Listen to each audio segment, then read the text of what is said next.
Your love is in me, in my life, in every song that I sing.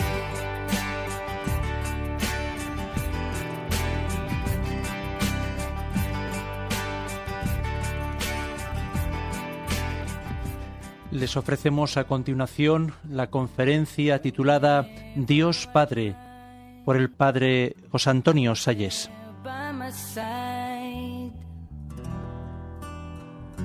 And you want me to know all the little things that I do for love will bring peace to my heart. Your love is in me, in my life, in every song that I sing. And when I'm flying, you're the wind beneath my wings. Your love is in me, and I truly want the world to see. Life is a beautiful thing. Life is a beautiful thing. Mucha gente en España dice que cree en Dios porque suelen decir algo o alguien tiene que existir. Es la convicción de que este mundo no puede ser fruto del azar y que entonces tiene que haber aquí alguien que haya hecho este mundo, el orden magnífico que lo gobierna. Algo o alguien tiene que existir. Pero muchas veces nuestra gente se queda simplemente con eso. Y en último término es quedarse con el Dios del deísmo. El deísmo es un movimiento que coincide con la Ilustración francesa, que se propaga con la Revolución Francesa y que piensa que podemos aceptar la existencia de un Dios creador de todo, pero un Dios que está allí lejos, que no interviene en la historia para salvar al hombre, un Dios que no tiene rostro, un Dios que deja al hombre perfecta libertad para determinar por sí mismo el bien y el mal, un Dios enormemente cómodo que no compromete a nada, el Dios del deísmo. Y muchas veces ese es el Dios en el que la gente cree. Y por supuesto ese Dios no tiene el rostro de Padre. Nos parece a nosotros tan normal llamar a Dios Padre que creemos que es algo común a todas las religiones o a la filosofía. Y no, ese Dios no tiene rostro siquiera, no se comunica al hombre, es un Dios lejano, un Dios que no tiene sentimientos. Hace ya un par de años con Javier Igea, el astrofísico, nos dimos una vuelta por Washington, creo que lo conté ya. Y en Washington, en el centro, está todo lo que llaman el Mall. Allí están todos los ministerios, departments que llaman ellos, el Capitolio, que lo habéis visto muchas veces en la televisión, la Casa Blanca, con la Levinsky y compañía. Y están también allí, pues, dos memorials, que dicen ellos, uno a Washington y otro a Jefferson, los padres de la patria. Y entramos en ellos. Tienen un aspecto de templos por fuera. Concretamente, el memorial de Jefferson es una copia del Panteón de Roma, arquitectónicamente hablando. Mucho peor, pero es una copia. Y entonces, pues, entras allí, a esos memorials, y se habla de Dios. Allí hay frases escritas de la Constitución de los Estados Unidos. Todos somos iguales porque todos hemos sido creados por Dios. Y todos tenemos los mismos derechos, etcétera. Frases de ese tipo que son propias de la Constitución de Estados Unidos. Entonces, claro, a mí me llamó la atención que se hablase de Dios. Pero luego, por otra parte, pues podíamos observar que allí, en todo ese centro de Washington, no había ni una sola iglesia, ni siquiera protestante. No había ninguna presencia del Dios cristiano. Es más, la cúpula del Capitolio estaba coronada por una estatua que yo ingenuamente pensé que sería de un santo o de una santa. Y le preguntamos a una policía, ¿de quién es esa estatua que está encima del Capitolio? Y dice, ¿es de algún santo? Y dice, pero padre, es la estatua de la libertad. Me quedé. Y entonces lo comprendí. Todo ese Dios del que se hablaba allí es el Dios del deísmo. Los padres de la patria de Estados Unidos, los que hicieron la Constitución, eran masones todos ellos. Y creían en ese Dios del deísmo. Jefferson, Washington, Adams, Franklin, eran todos masones. ¿Veis? Ese es ese Dios. Se puede creer en Dios y no concebirlo como Padre en absoluto. Alguien tiene que existir, pero simplemente es ese Dios lejano que no cambia la vida de una persona. Hoy vamos a hablar del Dios que tiene rostro de Padre, del Dios cristiano. Y comenzamos por el Antiguo Testamento.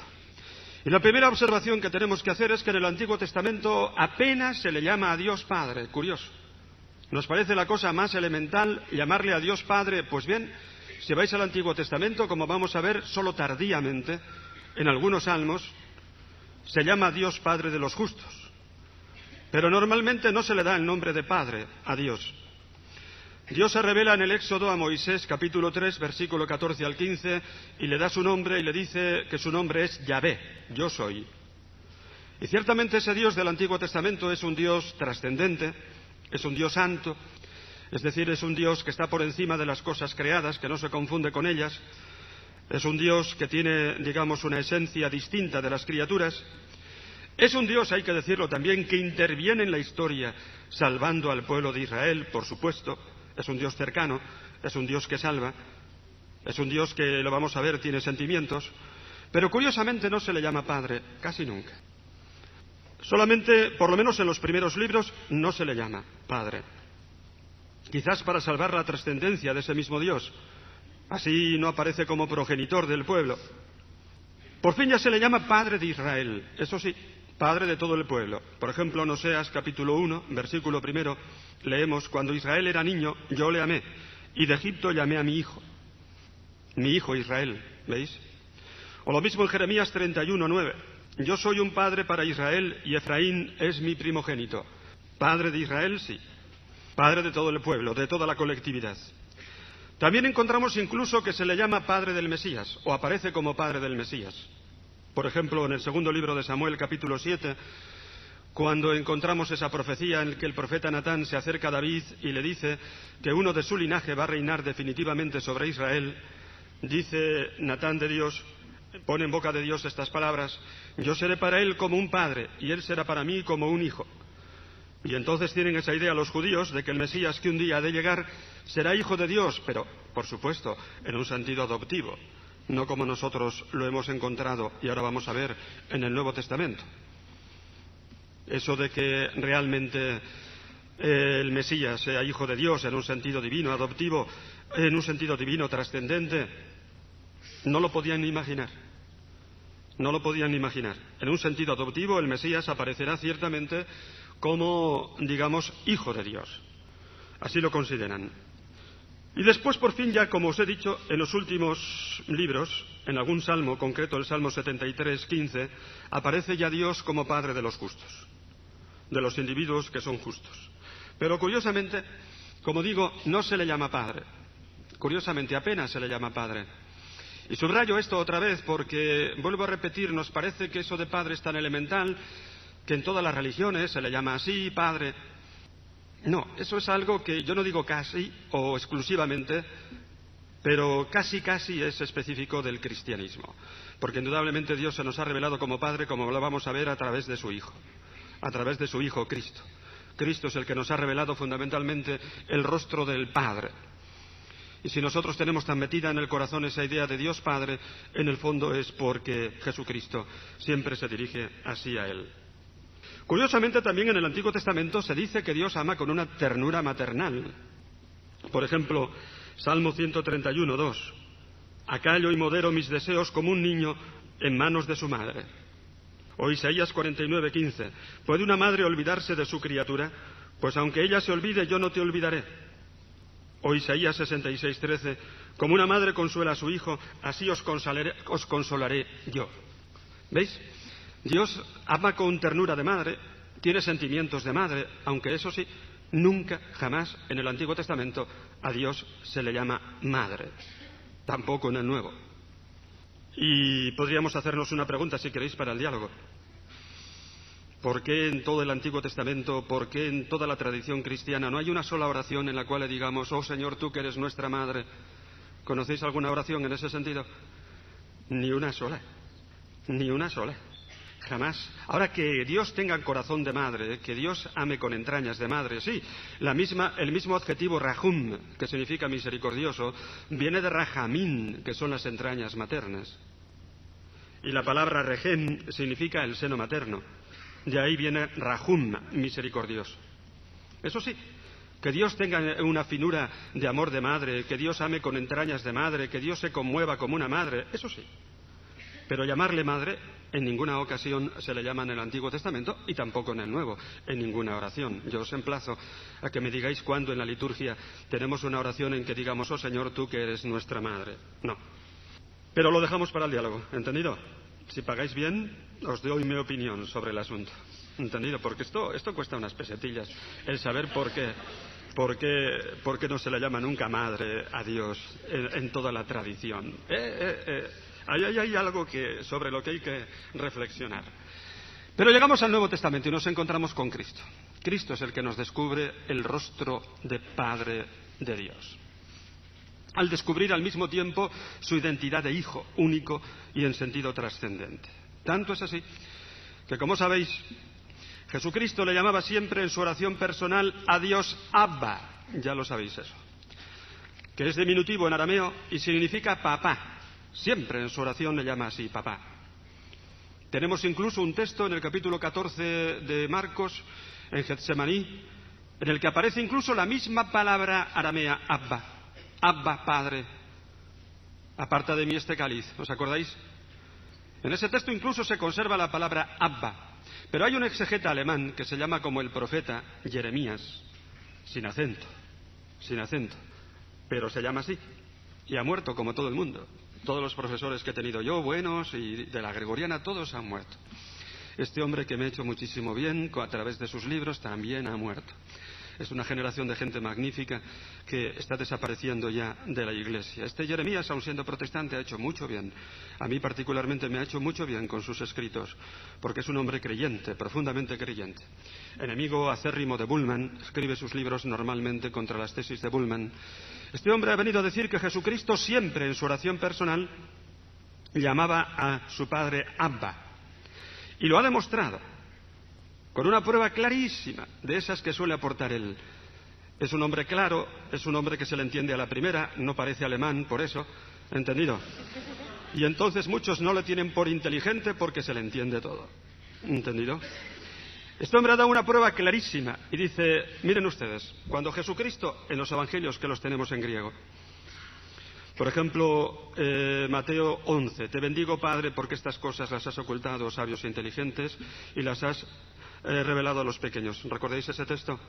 De lo más primitivo que hay en los evangelios, es de la primitiva Quelle, una fuente escrita anterior a los evangelios, escrita ya para el año 40, que está toda con un sabor claramente arameo. Cuando lo leemos en griego, ese padre está con artículo, o pater, o es el artículo. Dice, eso es incorrecto en griego. En griego, para hacer la exclamación, se dice padre, pero no se pone el artículo el padre, como tampoco en castellano. Si vosotros llamáis por teléfono a vuestro padre, le decís padre o le decís papá, pero no le decís con artículo el padre. ¿No es así? En griego es exactamente igual. Y en griego aparece la expresión con artículo el padre o pater con significado de exclamación. Y esto es incorrecto. ¿Por qué es incorrecto? Porque ha traducido literalmente el Abba, que sí que lleva artículo, y con artículo se puede expresar como exclamación. ¿Me explico? ¿Me lo habéis cogido? Nosotros tenemos en griego o pater, pero con artículo, el Padre. Este o es el artículo el. Esto es incorrecto, absolutamente incorrecto. En griego para decir padre dices pater y no pones el artículo. ¿Entendido? No pones, es igual que en castellano. Pero es que aquí aparece con artículo, ¿por qué? Porque se ha traducido literalmente la palabra Abba, que esa sí que lleva artículo, y esa con artículo se puede utilizar como exclamación. Así lo decía Jesucristo, Abba. Por traducirlo literalmente con artículo, tal como es Abba, han puesto o pater, que es incorrecto en griego. ¿Me entendéis ahora? ¿Tampoco? Creo que me entendéis ahora. Por traducirlo literalmente el Abba ha salido un griego incorrecto, o pater, con el sentido de exclamación. Y eso significa que detrás de ese o pater está el Abba y que siempre Jesucristo le llamaba así a Dios su Padre. Y la crítica se lo ha aceptado. Indudablemente hoy nadie en el mundo católico ni en el mundo protestante niega que Jesucristo se haya dirigido al Padre con el término de Abba. Otro detalle es que Jesucristo nunca dice la expresión nuestro Padre, nunca. Él distingue mi Padre y vuestro Padre. Nunca dice la expresión nuestro Padre. Solamente en el Padre Nuestro dice vosotros cuando recéis, pero vosotros diréis Padre nuestro que estás en los cielos. Pero Él nunca dice nuestro Padre, sino mi Padre y vuestro Padre, como distinguiendo entre su filiación natural, única, trascendente, y la nuestra, que en todo caso es adoptiva. ¿Entendido? Pero si queremos preguntarnos si hay textos claros en los cuales Jesucristo se presente como el Hijo en un sentido único en esa relación al Padre, tendríamos que decir que por supuesto que sí. No solamente en el Evangelio de San Juan, que es el Evangelio del Hijo. El Evangelio de San Juan constantemente está diciendo frases como esta: el Padre y el Hijo somos una misma cosa. Juan 10, 30. Frases como el Padre está en el Hijo y yo estoy en el Padre. El Padre está en mí y yo en el Padre. El Padre y yo obramos juntos. Son frases constantes en el Evangelio de San Juan. Pero bueno, nos van a decir que el Evangelio de San Juan es más bien tardío, se escribió en el año 100 y que por lo tanto, pues no sería la garantía absoluta y perfecta de que Jesucristo ha expresado esa relación vital. Pero vamos a los sinópticos, que son anteriores. Y en los sinópticos encontramos al menos 3 textos tremendamente claros, en los cuales Jesucristo se presenta a sí mismo como el Hijo en un sentido único y trascendente. Uno es la parábola de los viñadores. ¿La recordáis? Capítulo 12 del Evangelio de San Marcos. Un señor tenía una viña, le dejó arrendada a unos viñadores, pero después envió a sus siervos para recolectar los frutos y los fueron matando a todos ellos. A ese señor le quedaba todavía un hijo, enaton uionton agapetón en griego, un hijo único. Y lo envió diciendo: a este, por ser mi hijo único, me lo respetarán. Lo cogieron y lo mataron diciendo: vamos a matarle porque nos quedamos con la herencia. ¿Conocéis la parábola, no es cierto? La parábola es de una importancia tremenda, tremenda, tremenda. Porque hay que preguntarse cuándo dijo Jesucristo esa parábola y por qué la dijo. ¿Y dónde la dijo? La dijo en Jerusalén. La dijo unos pocos momentos antes de que le mataran. Horas o quizás días antes de que le mataran. Y la dijo, ¿por qué? Para hacer comprender al pueblo judío la magnitud del crimen que iban a cometer. En el capítulo 23 de San Mateo leemos el contexto de esta parábola. Vosotros decís que de haber vivido en el tiempo de vuestros padres no habríais matado a los profetas, con lo cual estáis atestiguando que sois hijos de los que mataron a los profetas. Colmad ahora vosotros la medida de vuestros padres matándome a mí. Los vais a dejar pequeños, porque realmente esos siervos de la parábola son los profetas. Vuestros padres, al fin y al cabo, mataron los siervos, los profetas que Dios iba enviando en el Antiguo Testamento. Ahora vosotros, al matarme a mí, vais a matar al Hijo único. No matáis un profeta más. Y por lo tanto Jesucristo con esta parábola les viene a indicar la magnitud del crimen que van a cometer. Lo mismo en el texto de Mateo 11, ese que hemos dicho, el himno de exultación: te bendigo, Padre, porque estas cosas las has ocultado a los sabios e inteligentes y las has revelado a los pequeños. Gracias, Padre, porque así te has complacido. Nadie conoce al Hijo sino el Padre, nadie conoce al Padre sino el Hijo y aquel a quien se lo quiera revelar. Este es un texto de una importancia decisiva. Sabe arameo, como os digo, es de la fuente más primitiva que componen los evangelios, de la llamada Cuele. Y entonces resulta que aquí Jesucristo aparece con un trato con el Padre de Hijo único, porque tiene un conocimiento del Padre exclusivo y recíproco, que no tenemos ninguno de los demás hombres.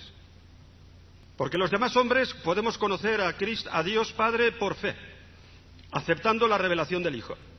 Pero de Jesucristo nunca, ni una sola vez, se dice en los evangelios que ha tenido fe. Jesucristo no cree. Según el Evangelio de San Juan, Jesucristo ve al Padre y da testimonio de lo que ve. O, como en este texto, tiene un conocimiento del Padre que es exclusivo, no de fe, y recíproco, de tal manera que está en una situación absoluta de igualdad con el Padre. El Padre le conoce a Él como Él conoce al Padre, y a ese conocimiento mutuo entre los dos, los demás no llegamos, si no es por revelación del Hijo, que nosotros aceptamos por la fe. ¿Veis? Nosotros, ninguna criatura, podemos llegar a ese nivel de Cristo. Ni siquiera la Virgen. De la Virgen se dice que tuvo fe, y por supuesto nada más que fe. Cuando la Virgen va a las montañas de Ain Karim a cuidar a su prima Santa Isabel, su prima le dice: bienaventurada tú que has creído. La Virgen tiene fe. Y nada más que fe.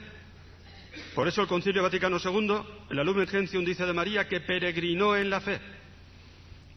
Exactamente igual que nosotros. Tuvo cosas que no entendía, que tenía que meditar en su corazón. No conocía perfectamente el plan que iba a seguir su hijo. No lo conocía.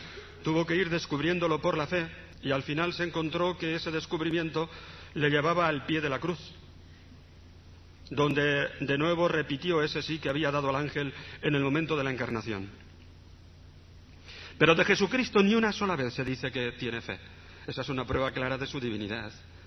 ¿Queréis pruebas de la divinidad de Cristo? Las hay a miles en el Nuevo Testamento. A miles. Ni una sola vez se dice de él que tiene fe. Cristo conoce al Padre como el Hijo, y entonces nadie conoce la intimidad de ese Hijo sino el Padre, y nadie conoce la intimidad del Padre sino el Hijo, y aquel a quien el Hijo se lo quiera revelar. ¿Veis? Por último, hay un tercer texto, que es el Logion de la Parusía. Jesucristo en el capítulo 13 de San Marcos está hablando de su venida final, de la destrucción del templo, que son dos temas que aparecen unidos, pero que son distintos. Y mientras del templo viene a decir que la destrucción y todas estas cosas ocurrirán en el marco de esta generación, de aquel día, dice Jesucristo, es decir, del fin del mundo, nadie sabe nada. Nadie sabe nada, ni los ángeles, ni el Hijo, dice, solamente el Padre. Y Jesucristo dice de sí mismo que es el Hijo que está por encima de los ángeles. Y lógicamente un hijo que está por encima de los ángeles tiene que ser un hijo de tipo único y de tipo trascendente. ¿Entendido? Y es un texto pues de una consistencia histórica tremenda, porque claro, la comunidad primitiva no se va a inventar un texto en el que aparece el Señor diciendo que no sabe. Eso ha creado una serie de problemas tremendos a lo largo de la historia de la teología. Pero ¿cómo Jesucristo no sabe la fecha del fin del mundo? No la sabe. Y San Agustín ya empieza benévolamente diciendo, bueno, no la sabe para comunicarla. Viene San Juan Damasceno después y le dice, no, macho, no. Dice que no la sabe. Por lo tanto, no la sabe. No la sabe como hombre. Habrá que explicar eso en teología, para eso es la teología. Entendido, pero como hombre, por lo menos, que quede claro, no lo sabe. No lo puede comunicar porque no lo sabe. Pero él se ha llamado el Hijo en un sentido único y en un sentido trascendente. Bien. Pues ha sido justamente Cristo como Hijo el que nos ha revelado el rostro del Padre. Y ahora entramos en la parte un poco más espiritual de la charla. Hasta ahora ha sido un poquito teológico, pero ahora nos metemos en lo mal. ¿Qué significa? Que Dios sea Padre. Pues significa que hay un cambio con respecto a las demás religiones que es absoluto y total. Porque lo primero en el cristianismo, ¿sabéis qué es?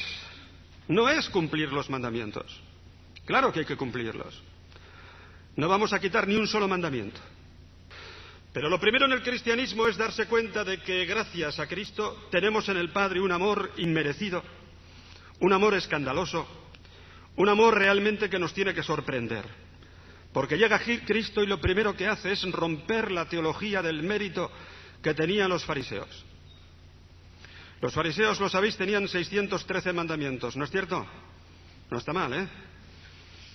Como los Hasidín de hoy en día. ¿Sabéis quiénes son esos judíos que van de negro con unos sombreros que dirían en mi pueblo disformes, que parecen espantapájaros, ¿no? Esos Hasidín que viven en muchos barrios del mundo y entre ellos en Nueva York, en el barrio de Williamsboro, ¿no es cierto? Allá en Brooklyn. Yo los he ido a ver con un alumno muy listo que se llama Atilio, un italiano, porque me contó una vez una cosa. Él va muchas veces a verlos. Se parte de risa es un tío muy inteligente y los ve y habla con ellos y todo eso. Y una vez, estando allí con ellos, se le acerca uno, era ya sábado, y le dice, por favor, ¿me podría hacer un favor? Mire, me he dejado en aquel piso la llave encendida de mi cuarto y ya sabe, es sábado y no la puedo apagar porque está prohibido. ¿Usted podría hacerme el favor de subir y apagarla? Él encantado subió, le apagó la luz, ¿entendido? Y le dio las gracias. Pues me he ido yo con él a ver esos hasidines y a las hasidinas. Es impresionante, van cargadas de hijos, todas embarazadas, con un cochecito y niños, un montón de niños alrededor. Yo no he visto nunca tanto niño por metro cuadrado en mi vida, ni tanto coche de niño por metro cuadrado. Guapas, hermosas, altas, esbeltas, con peluca o con un sombrero encima del pelo. Bien. Esos son los sucesores de los fariseos. tienen también un montón de mandamientos. Los fariseos entonces tenían 613 mandamientos, los cumplían todos y luego se sentían seguros de sí mismos y con derechos delante de Dios. ¡Qué tíos somos! ¿Cómo cumplimos la ley? Viene Cristo y deshace por completo la teología de los fariseos, porque Cristo dice que Dios nos ama no en razón de nuestros méritos, sino que nos ama en razón de que tengamos un corazón sencillo y arrepentido. Eso no quiere decir que los méritos no tengan valor, no. Pero puede ser una prostituta que no tiene méritos. Si esa mujer se arrepiente y tiene un corazón sencillo, es predilecta en el reino de los cielos. ¿No dice eso Jesucristo? ¿Sí o no? Y suena casi a blasfemia, ¿no es así? O un publicano. Los publicanos eran los que cobraban los tributos para Roma. Se enriquecían en poco tiempo porque hacían con los tributos lo que querían y se subastaba el cargo de publicano, de tal manera que unos cuantos años que tuvieses ese cargo ya te hacías rico.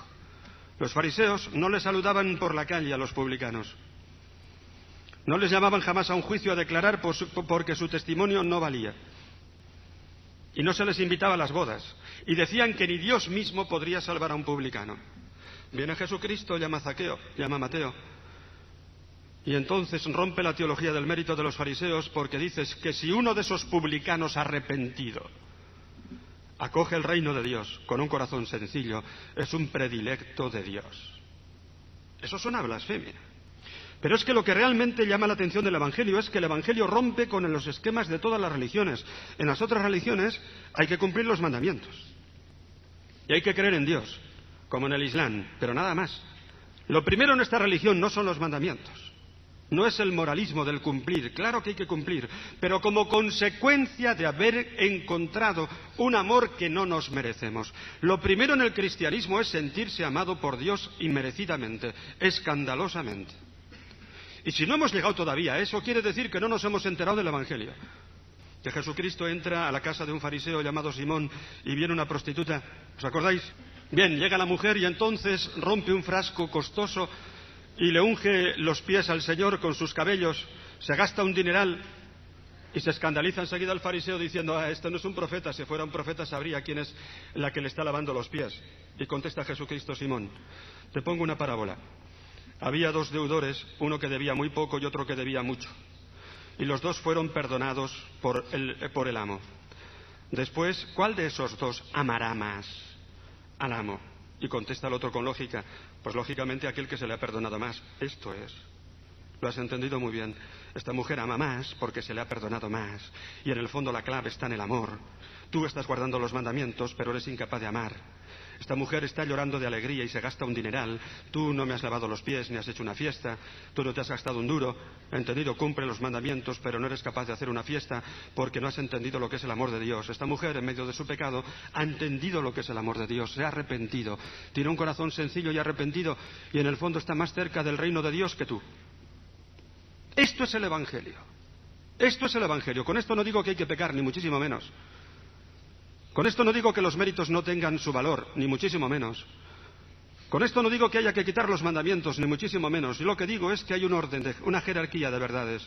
Y que la primera verdad en el cristianismo no son los mandamientos, sino sentirse elegido por Dios con un cariño que no nos merecemos.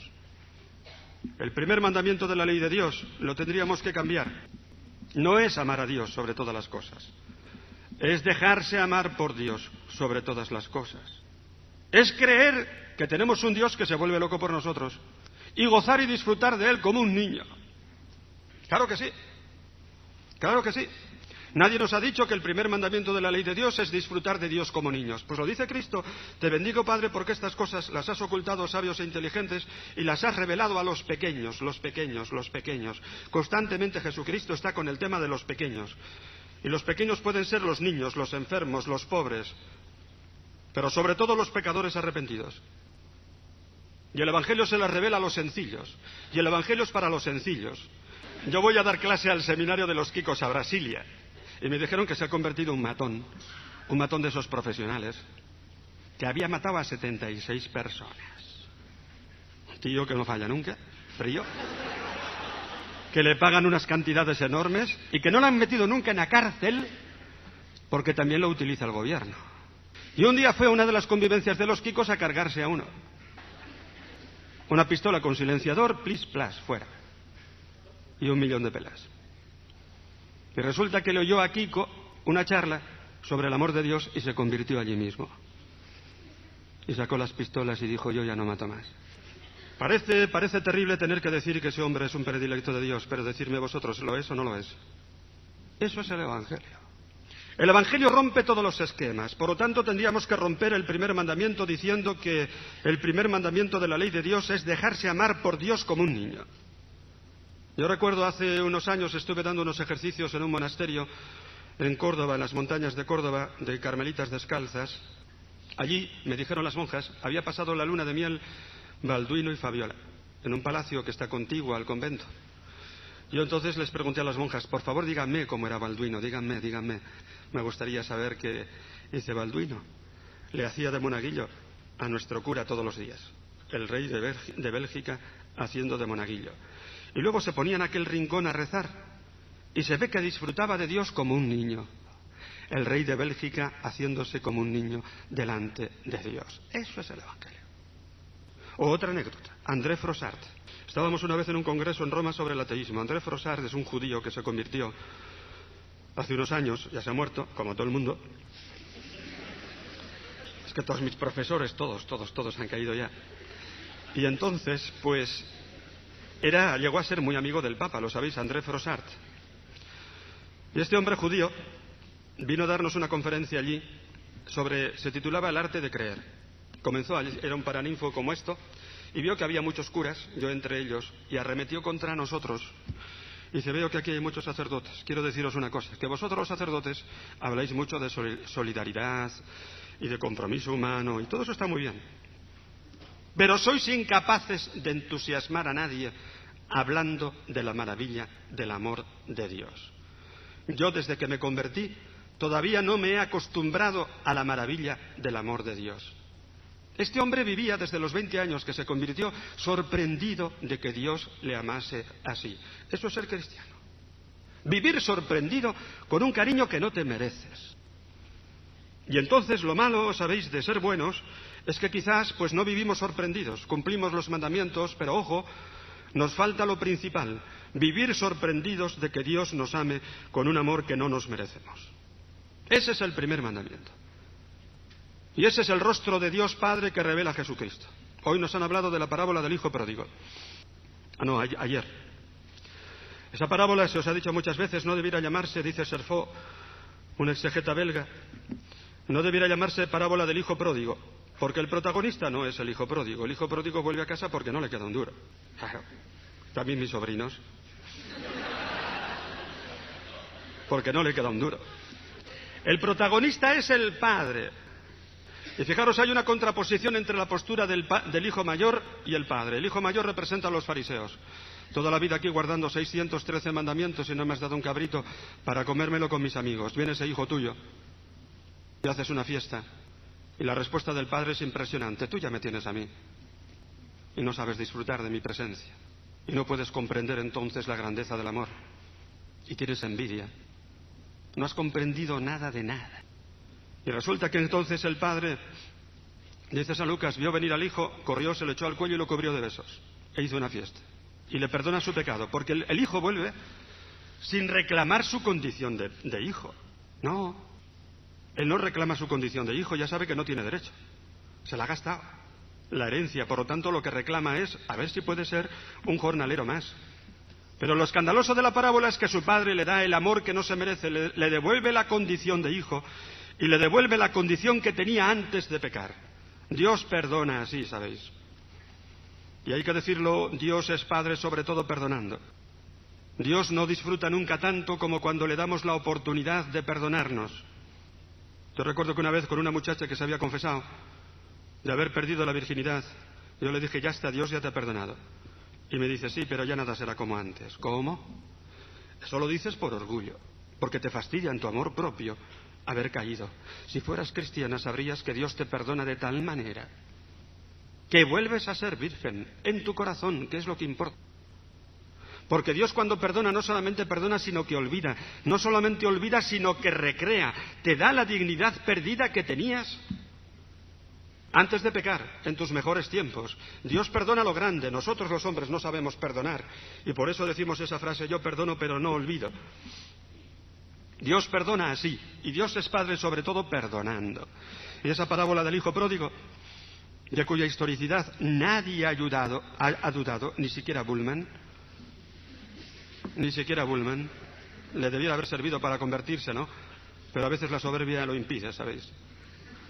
Al final es cuestión de humildad. Y el que la tiene se convierte y el que no, no. Porque si uno quiere pruebas, al final las encuentra. Salen por todas las páginas del Evangelio. Y aunque arranques muchas porque digas que no son históricas, siempre te queda alguna que te dará la vuelta a todas. Y esa parábola que queda es la parábola del hijo pródigo. Entonces, fijaros, lo grande de nuestro Dios es que es un Dios, en la parábola me lo tenéis que admitir, además sufre porque el hijo se ha marchado, ¿sí o no? ¿O acaso cuando el hijo le dice, dame mi herencia que me quiero marchar, el padre le dice, muy bien, vamos a hacer cuentas, hala, venga, ahora mismo. Aquí tienes tu herencia, yo me quedo tan tranquilo, ¿sabes? A mí, plin, que tú te vayas me traes sin cuidado. Yo como estoy bien en casa y no me va a faltar nada. ¿Entendido? Tú te puedes marchar cuando quieras. Yo como soy Dios, no me falta nada, tú márchate, me traes sin cuidado. ¿Le dice eso? Ah, no, desde que se marcha. Ese padre ya no es el mismo, se queda tocado, sale todos los días a la puerta a ver si vuelve. Entonces, ¿qué significa esto? Que Dios no solamente me ama, sino que quiere ser amado por mí. ¡Claro! Y que Dios, si no tiene mi amor, sufre. ¡Claro! Nuestro Dios no es ese Dios del deísmo, es un Dios que tiene sentimientos, y por eso se puede creer en Él. Porque para creer en el Dios del deísmo es mejor no creer en nada, ¿sabéis? Es mejor no creer en nada. Hay movimientos por ahí que se dicen cristianos, pero que en el fondo tienen ese Dios del deísmo, ese Dios que no les compromete a nada, ese Dios que no tiene sentimientos. Y la primera palabra que odian es la palabra reparación. No han entendido nada de nada, ¿sabéis? No han entendido nada de nada. Porque nuestro Dios es un Dios que tiene sentimientos y que sufre si no tiene tu cariño. ¿Y esto cómo se explica? Pues mirad una vez leyendo a Aristóteles, que como sabéis es el mayor filósofo griego. En la Ética Nicómaco tiene un capítulo dedicado a la amistad. Y Aristóteles se va planteando pues la amistad que un hombre puede tener con otro hombre, que puede tener con su hijo, que puede tener con su mujer. Y se plantea el problema de si el hombre puede tener amistad con Dios. Y dice Aristóteles, hay muchos que piensan que sí, que el hombre puede tener amistad con Dios, pero esto es imposible, esto es absurdo. ¿Por qué? Porque para que haya amistad tiene que haber una cierta igualdad. Y hay tal diferencia entre Dios y el hombre que no podrá haber nunca esa igualdad y por lo tanto no puede haber amistad. Toma. Cuando lo leí entonces dije, pues este texto lo ha tenido que comentar Santo Tomás en alguna parte. Y me puse a buscar y lo encontré en la Suma Teológica. Y le responde Santo Tomás diciéndole, efectivamente, tiene razón el filósofo cuando dice que para que haya amistad tiene que haber una cierta igualdad. Lo que pasa que él era pagano y no había descubierto el rostro del verdadero Dios. Porque Dios no solamente ama al hombre, sino que, dice en latín, querit nostram redamationem, busca nuestro propio cariño. Porque quiere, no porque le haga falta. Y es un Dios, yo no lo puedo explicar ahora teológicamente porque sería meterme en muchas profundidades, pero no sé si en el diálogo será oportuno o no. Es un Dios que no solamente da, sino que puede recibir. Y entonces recibe el cariño del hombre. Y cambia esa palabra recibir, lo cambia todo, ¿sabéis? Yo enseñando Teodicea, el Dios creador que se puede conocer a través de las criaturas, nunca dije de ese Dios que puede recibir. Dios creador da, y punto. Pero enseñando Cristología tuve que cambiar la terminología. Y entonces empecé a decir que Dios, el Dios vivo, el Dios cristiano, recibe. Y puede recibir. Y se puede explicar cómo, a pesar de ser Dios, puede recibir. Y recibe nuestro cariño. Querit nostram redamationem. Y si no la tiene, sufre. Y entonces es bonito saber que tenemos un Dios que sufre por nosotros. ¿No es así? ¿No es así? Porque entonces indudablemente se comprende que es auténtico amor. No puede haber un amor que sea indiferente. Amar es sufrir. Si un día te enamoras tú de un chico, de una chica, ese mismo día empiezas a sufrir. ¿Sí o no? Pues porque no me ha contestado, porque no me ha mirado, porque tal, porque se ha olvidado. Amar es sufrir. Y una persona que ama sufre. Y nuestro Dios sufre si no tiene el cariño del hombre. Y eso lo podríamos explicar, cómo Dios puede recibir el cariño del hombre. En último término, dejarse amar por Dios. Dejarse amar por Dios, por un Dios que ha hecho el ridículo por nosotros en la cruz. Otra de las cosas que se plantea Aristóteles en su Ética es el tema de la humildad. Y dice que la humildad no es una virtud, es un vicio. Toma ya. Porque dice, todos deseamos tener una buena imagen de los demás, ante los demás, y que los demás la reconozcan. La humildad es un vicio. Toma ya. La humildad en el cristianismo no es un vicio, es una virtud. ¿Por qué? Porque tenemos un Dios que se ha humillado por nosotros. Se humilló, equenos en se autón, se rebajó a sí mismo, haciéndose obediente hasta la muerte y muerte de cruz, por lo cual Dios lo exaltó por encima de todo principado y de toda potestad. Es un Dios que ha hecho el ridículo por ti en la cruz. Y esa es otra verdad fundamental de nuestro Dios, del verdadero rostro de Dios. Y termino ya, antes de entrar en las últimas palabras, explicando cómo es este amor de Dios a nosotros. Eso que decimos, la gracia de Dios. Si yo preguntara a los sacerdotes que me definieran lo que es la gracia de Dios, catearía al 95%. Definir lo que es la gracia de Dios. Pero esas cosas que son difíciles de definir, ¿sabéis? A veces son fáciles de dibujar. ¿Lo dibujamos? La gracia es eso. Que Dios nos mete en el amor íntimo de la Trinidad. El Espíritu Santo nos introduce en Cristo, como esos palitos que he puesto ahí. Y una vez que estamos anclados en Cristo, somos amados dentro del mismo amor con el que el Padre ama a Cristo. Repito. La gracia significa que Dios Padre me ama a mí dentro del amor con el que ama a su Hijo eterno, a Cristo. Y el Espíritu Santo, que esa es su misión, es meternos ahí. Todo lo que hace el Espíritu Santo, qué bonito, es llevarnos a Cristo. A veces no entendemos la función del Espíritu Santo y no es otra que llevarnos a Cristo. Una vez en Él, somos amados por el Padre dentro del cariño con el que ama a su propio Hijo. Por lo tanto, fijaros, significa que somos importantes, ¿no es cierto? Esto es que no acabamos de creérnoslo. Significa que a mí, Dios Padre, me está amando dentro del amor con el que ama a su propio Hijo. Esto nos tendría que hacernos sentirnos importantes, porque lo somos. Eso es la gracia. Y esa es la filiación de Dios Padre, de tal manera que la gracia es participar de la filiación de Cristo. La gracia es respirar dentro del corazón de Cristo. La gracia es meternos dentro del seno de la Santísima Trinidad. Y el Espíritu Santo, qué majo. Parece que no hace nada, y todo lo que hace el Espíritu Santo es, decía San Agustín, que la pasión del Espíritu Santo es Cristo. Qué bonita frase de San Agustín, ¿verdad? La pasión del Espíritu Santo es Cristo. Pues no es de San Agustín, pero podría serlo, ¿verdad que sí? Podría serlo, ¿verdad que sí? La pasión del Espíritu Santo es Cristo.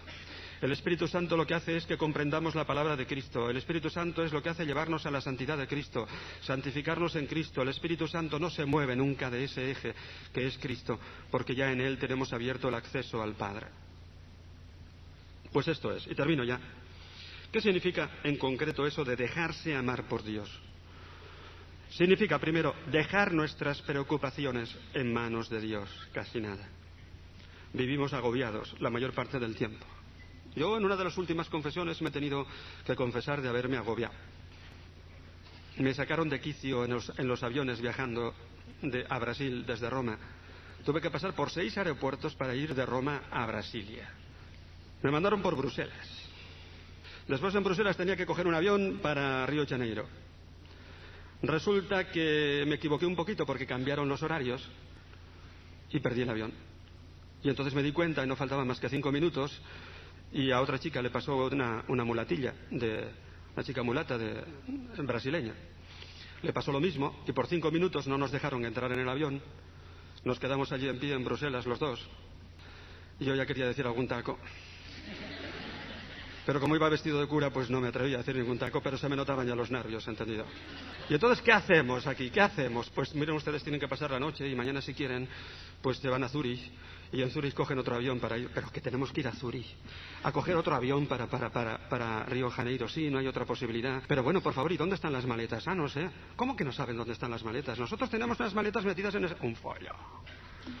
Por fin ya un señor se avino a decirnos dónde podíamos recoger las maletas. La mía la habían roto todas las tripas por fuera, toda la ropa, los libros, todo por fuera. Yo tenía los nervios ya rotos. Total, teníamos que pasar la noche en el aeropuerto. No teníamos un duro para ir a ningún otro sitio. Y en el aeropuerto sin podernos echar en los bancos, porque los hacen de tal manera que no te puedes echar. Te ponen unos hierros que tienes que estar sentado rígido, entendido, toda la noche. Encima teníamos que pagar una multa y la chica no tenía dinero y se la tuve que pagar yo. Bueno, eso es lo de menos. Por fin, al día siguiente, cogemos el avión que va a Zúrich. Ahí estuvo bien la cosa, nos dieron un buen desayuno. Los suizos se portaron bien. Pero muertos de sueño, ¿no? Llegamos a Zúrich, cogíamos el avión a Río de Janeiro. Llegamos a Río de Janeiro, mi avión que no salía. La chica que su equipaje se le había quedado en Bruselas. Así todo. Yo perdí los nervios, es verdad que no dije ningún taco, pero me agobié y perdí los nervios y no di el ejemplo que tenía que dar como cura. Y me tuve que confesar. ¿Por qué? Un cristiano no tiene que perder nunca los nervios. Primer mandamiento de la ley de Dios. Dejarse amar por Dios sobre todas las cosas, tener paciencia, incluso con los belgas, que son franceses, que hablan flamenco y se creen alemanes.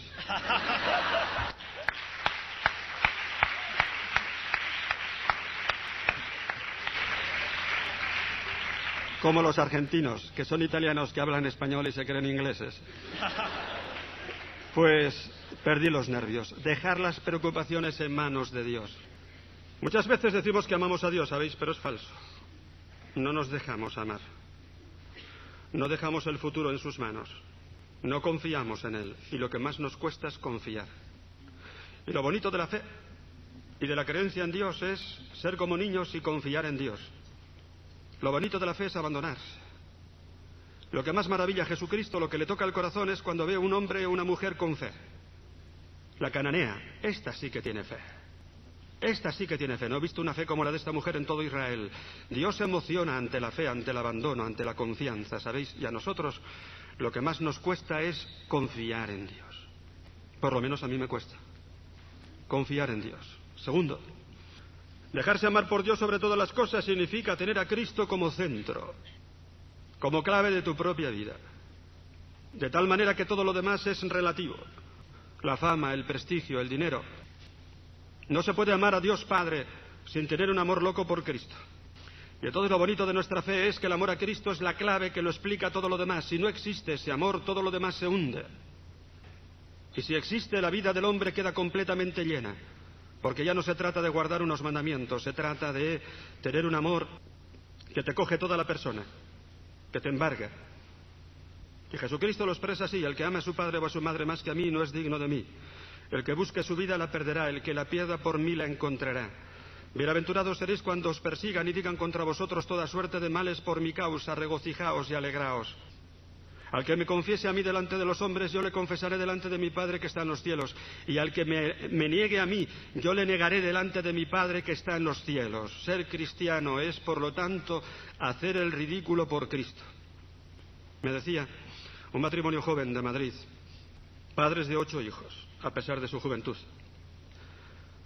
Han heredado una finca en Cáceres donde vivió y nació Santa Olalla, esa mártir cristiana de los primeros siglos, cacereña, que la martirizaron en Mérida. Y entonces han heredado una casita con una ermita que recuerda pues la vida de Santa Olalla. La han restaurado, se han gastado unas pesetas. Y me decían la enorme ilusión que sentían de sentirse pues sucesores de Santa Olalla, mártir del siglo III. Una chica que la martirizaron con 13 años, creo, corregirme si me equivoco. 13 años. Y yo digo, ¿qué tendría esa chica para que la maten por 13 años? ¿No es cierto? Y me decía ella, la madre, me decía, claro, hoy en día a los cristianos ya no se nos echa las fieras, no se nos martiriza, pero se te ríen en la cara si tienes unos cuantos hijos y te hacen la vida imposible en tu propia casa. Ser cristiano es hacer el ridículo por Jesucristo. Y por último, no tener ídolos. Dejarse amar por Dios significa no tener ídolos, la fama, el prestigio, el dinero, las cosas que la vida se está convirtiendo en una lucha por el poder, el dinero y el sexo. Me decía un chico este verano, usted no sabe lo que es trabajar en una empresa normal, con unos compañeros que se pasan todo el día, pero todo el día, hablando de dinero y de sexo. Y no puede sacar otra conversación, y del coche que van a comprar, que va a ser mejor, que tal. Y ese es el tema un día y otro día y otro día y otro día. La gente vive esquizofrénica porque no conoce a Cristo. Pues nada más, muchachos. Disfrutar de Dios como un niño. Si nosotros queremos ser maduros, tenemos que ser como niños y disfrutar de Dios y querernos, por lo tanto, entre nosotros como hermanos. Qué bonito es esto, ¿no es cierto? Termino con una cosa que he leído últimamente. Hay un libro que me ha llamado la atención sobre la Iglesia, de Löffing, un exegeta alemán. Dice que la Iglesia primitiva no hizo nada por evangelizar. No tenía pastorales, no tenía congresos de inculturización, ni cosas de ese tipo, nada. No se hicieron ningún esfuerzo. Pero lo que ocurre es que la Iglesia primitiva era una sociedad de contraste. Eran pequeñas comunidades que contrastaban con el ambiente, mientras la gente pues iba buscando el dinero y el sexo y el alcohol, y estaban amargados. Pues resulta que estos grupos de cristianos, pequeñas comunidades que vivían, no estaban amargados. Y tenían una paz y una alegría enormes. Y la gente se convertía por eso. Les preguntaban, pero vosotros, ¿por qué no estáis amargados como todo el mundo? Y la gente se convertía por eso, porque era una sociedad de contraste. Si nosotros viviésemos ese contraste, pues la gente nos preguntaría, ¿qué os pasa? Pues que cuando nos pregunten qué es lo que nos pasa, podamos decir que lo que nos pasa es Cristo. Y que con Cristo podemos gozar de Dios Padre como niños. Y nada más. Your love is in me, in my life, in every song that I sing.